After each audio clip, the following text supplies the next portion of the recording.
Jody at Chico Scrapbooks with today's make and take. It's March 5th and we do free make and takes every Wednesday here at Chico Scrapbooks. I'm going to make this card for you just for the folks that weren't able to make it in person to create this cute little card. So what we used is we used Tim Holtz bird feather stamp set, and it's got the nest and the eggs and the feather, and we stamped it on this Canson 140-pound cold press watercolor paper. And I'll show you why we did that in just a few seconds. So the first thing we're going to do is stamp our bird and our eggs using archival potting soil ink. And you just want to press down on all areas of your stamp so you don't get any missing pieces. And then we're going to do the egg again.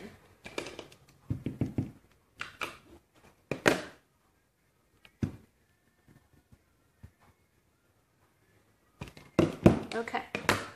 So we also use these Caran d'Ache Neo 2 colors. I know some of you are familiar with Neo 2s. They're really awesome water-soluble wax pastel crayons. And what's so great about them is they blend like a watercolor. So we are going to color our bird and our eggs. And I'll show you how these melt in. You don't have to be too precise, of course, because we're going to cut these out, so you don't really have to worry about staying in the lines. And because they're water soluble, they blend like watercolor. This is a water brush pen. Several different companies make them. I usually keep a piece of scratch paper handy just so I can take off excess water. But you'll see, hopefully you'll be able to see this on camera, how the colors melt together. And when you need more water, you just squeeze the brush and water comes out of the pen. So I'm just trying to give it a little bit of a wash and show you how the colors blend together.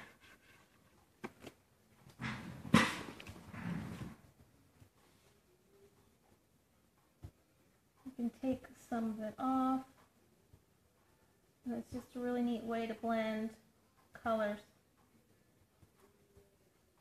If you haven't played with Neo 2s, I would really recommend it. They just blend like watercolor and they're really fun to play with. Okay, so those are our eggs. We're going to cut those out in a minute.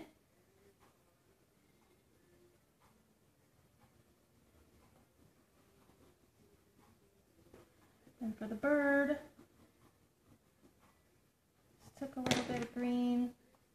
I'm not sure if this is a real bird or birds come in this color, but I thought it was pretty with that paper.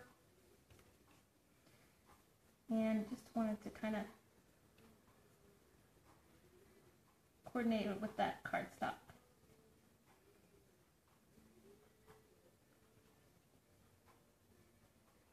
We're going to fussy cut this out, so I'm not worried about staying in the lines too much. I just want to get it a nice color and some subtle shading. Okay, so once you have something like this, you fussy cut all the pieces out like this. And then these have just been made the same way. You can go in and add more color, blend. And then what I did was, if you need to heat set this, you take a heat tool. And you want to dry it a little bit before you go in with any more shading with distress inks, because these are water activated as well. So I just took my bird and blended in a little bit of the vintage photo distress ink.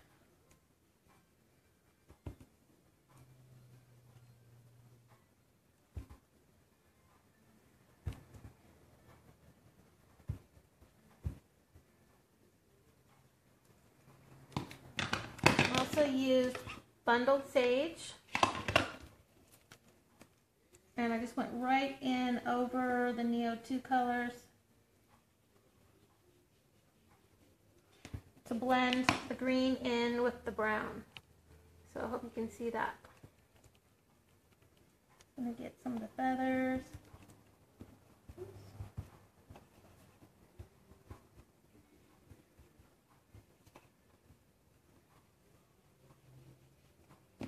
It kind of brings the green in with the brown. Once you get it looking the way you want, then just go around the edges of your bird and give it a little bit of shading for definition. Help it to stand out from your background. The little claws are hard to fussy cut out, but just take your time and cut them out as carefully as you can.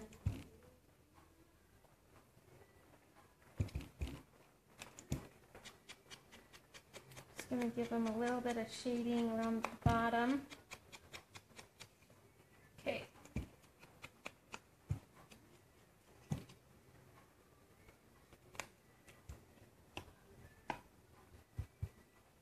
Alright, so there's our bird. And then for our eggs, I just went around the edges with some vintage photo as well.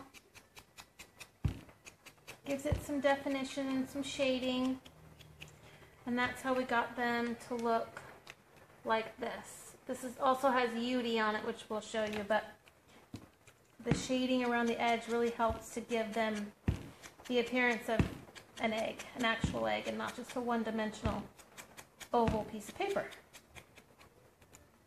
Okay, so now that we have our pieces, I'm going to show you the background. How we did the background is we used the Spellbinder's Nestability Label 16, and we used the large shape, ran it through the Grand Caliber to cut it, and then we used the Alterations embossing folders, and we used the trellis. So you just take your piece of paper, put it inside the folder, run it through the machine, and it gives this gorgeous trellis embossed texture. So the colors that we used on the background are Scattered Straw, a little bit of the Bundled Sage, and a little bit more of the Vintage Photo, just to tie everything together. So if you just graze over the top, you'll start to pick up the texture of the embossing, which is a gorgeous way to give it even more dimension. Just little circles all around your die cut piece.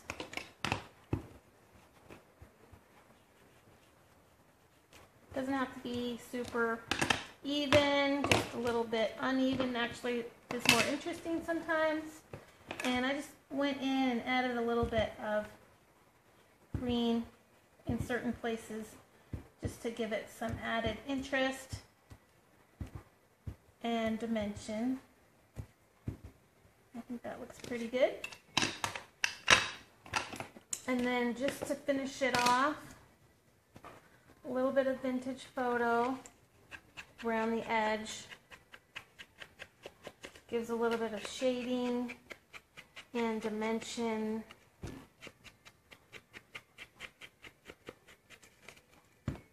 All the way around.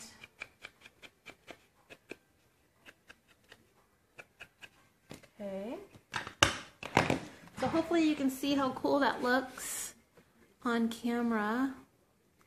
Really cool texture, and the colors really look neat together. Okay, so the next thing we did was we used a standard A2 card, 4 1/4 by 5 1/2, and actually I think I cut this 5 1/4 just so it would just fill the space a little bit better with what was inside. We cut the card down just a smidge. So the inside green piece is a 4 by 5, and the card body is 4 1/4 by 5 1/4.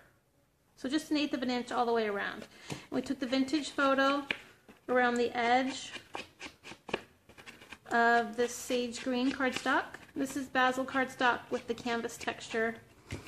And just to give a nice feathered look, you want to do little circles at a 45-degree angle. So if you start at a 45-degree angle, little circles off the side, you won't have any hard edges around your cardstock, but you'll have a nice feathered vignette. And just keep going. Don't worry too much if you get things that you don't like on there, because most of this is going to be covered up with your bird and your trellis. But the shading looks pretty neat around the edge. You could distress this with a distress tool, but we're just going to keep it kind of clean and simple. And we're going to put this down with some Miracle Tape. It's double-sided 3/8 inch Miracle Tape. We use this on most all of our projects because it is cheap, easy, and very sticky. You can also find this under the name Score Tape, and you really don't have to cut it. You can rip it with your fingers, which makes it really easy. Just peel that off. I'm going to put this down square in the middle of your card, like so. And then we're also going to apply the Miracle Tape on the back of your frame. Rip it off.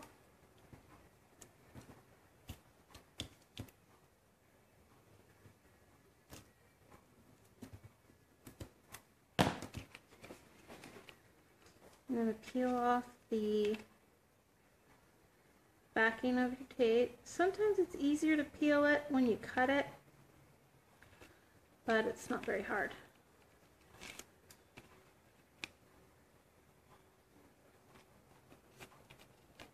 And if one side doesn't come up, just go around to another side. There we go. Oops. I'm going to put that right down in the middle. Alright, so now it's time to mount our bird and decide where we'd like to put our eggs. I'm just going to grab some pop dots to finish it up.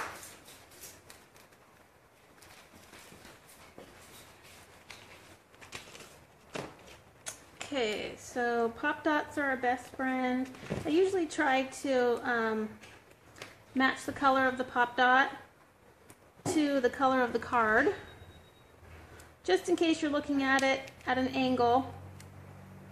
You won't see any of the color of the pop dot. And you can cut these down also for little skinny pieces like the feet. I'll just cut this in little teeny tiny squares. You can buy these in different sizes.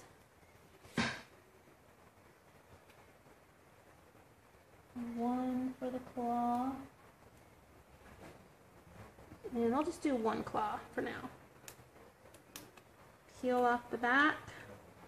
Pop dots are really great to give your layered pieces a little bit more depth, dimension, and a little bit of a drop shadow. Oops, one more. So we're just going to put him or her right off centered a little bit. And then I'm going to show you how I did these eggs so that they had that glossy appearance. And I'm not sure if you can see this on camera, but they do have a nice shimmer and it just adds so much. You can do this with glossy accents, but we're going to do it with Beauty, which is ultra thick embossing enamel. We use it quite a lot, as you can see from the empty bottle, almost empty bottle. And there's a number of different ways you can do this. We're using some Distress embossing ink and just get it nice and juicy. And you might want to use a little piece of scratch paper. Put your embossing powder down. Just want to cover it up. And tap it off. I don't even really tap, I just kind of barely remove it from the sprinkles because I want it to be nice and thick. Sometimes you'll have to go back in and do more than one layer if you really want it to have a glossy appearance, but the more times you run it through, the thicker and more glass-like it will look after you heat it. So we're going to go ahead and heat this and see what it looks like on layer 1 and decide whether or not we want to do another layer. If you start with your heat tool straight up and down, it'll blow away less. If you come at it at an angle and shake your heat tool, it'll just blow all over the place. So my best advice on using UD is to start up high, straight above, and come straight down on it, and you will blow the least amount away. And it doesn't take much time for it to start to melt. Trickiest part is just getting it to stay put. So once it starts to melt, it goes pretty fast. I like to hold it stable so it doesn't blow away. So that's our first one. We'll do our second one.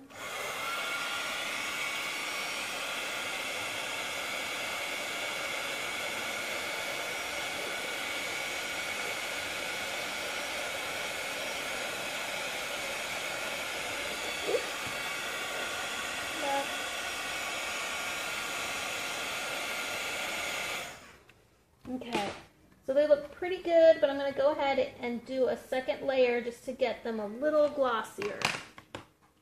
They don't take much time to dry. This is completely dry already, and it's just slightly warm, so don't worry about touching it. Just don't put your hand underneath that heat gun because that will burn. Okay, so it's nice and sticky. Just going to run it right through our same little pile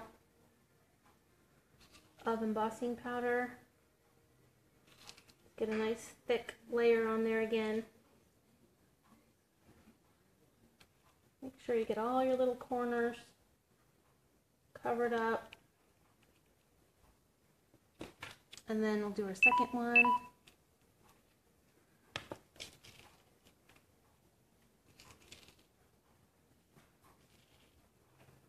Should have something that looks like this. And you can see the little crystals.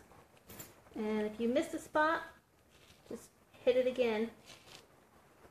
When you heat it, if it's uneven, you can always add more.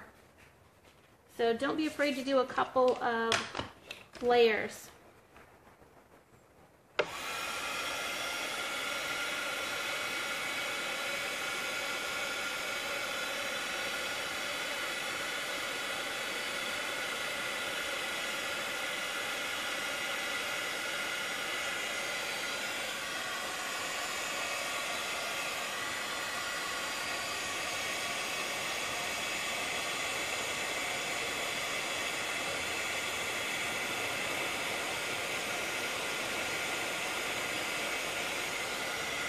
Alright, so now you can see both of the eggs are really glassy, glass-like, and have that gorgeous epoxy finish. And we're going to go ahead and put them down on our card with some large pop dots.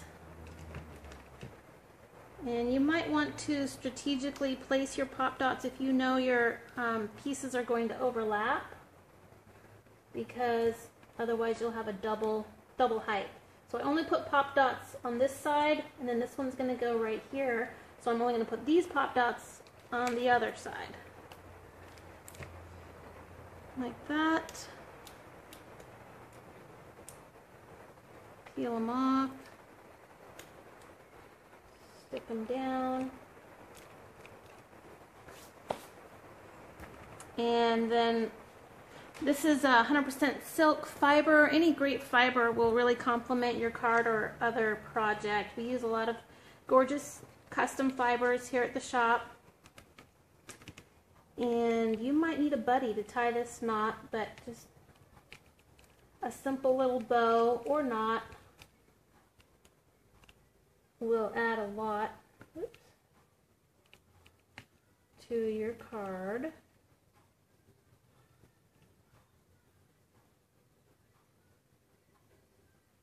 Sometimes we have to do these bows 2 or 3 times. And it's easier with a friend to put their little finger inside of your bow.